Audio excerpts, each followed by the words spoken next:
નામ સાહિલ છે. મેં બીજા ધોરણમાં ભણું છું. મારા સ્કૂલનું નામ મેમનગર પ્રાથમિક શાળા છે. મેં તમને એક વાર્તા કહું છું. આ વાર્તાનું નામ છે સોનુના લાડવા. મમ્મી હતી જો લાડવા બનાવતી હતી. પછી સોનુને ભૂખ લાગી. પછી મમ્મી જોડે ગયો.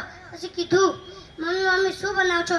પછી મમ્મીએ કીધું, સોનું લાડવા બનાવું છું.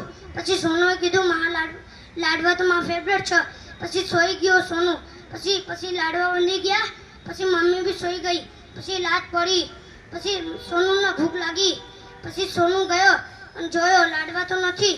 પછી ઉપર જોયો, દેખ્યો લાડવા તો ઉપર છે. પછી હાથ ઊંચો કીધો, જદી બી એનો હાથ નથી ફૂગ્યો. ટેબલ ઉપર ચડ્યો તોય બી હાથ નથી ફૂગ્યો. પછી મમ્મી આવી ને કીધું, સોનું શું કરે?